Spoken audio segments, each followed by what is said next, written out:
Carmina is a big piece in every way.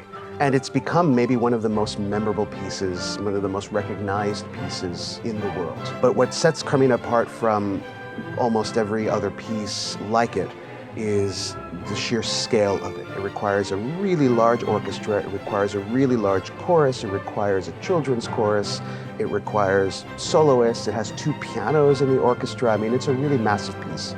And so it's always a spectacle, almost a festive gathering of people, because I think everyone who comes to Carmina knows that they're going to be in for a really kind of an incredible ride, because it's quite a big piece.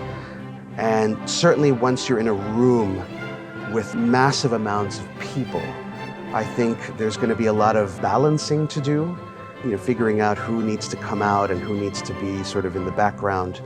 And there's a lot more inspiration that has to go on, because you have to actually, get more people kind of focused into one idea, one musical idea.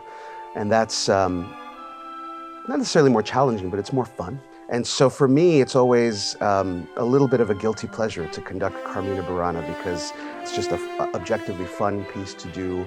It's a little bit silly, it's a little bit raunchy, it's sort of the 7 deadly sins almost, a little gluttony, a little drinking, a little all of these things. But also just the idea that fate is what it is.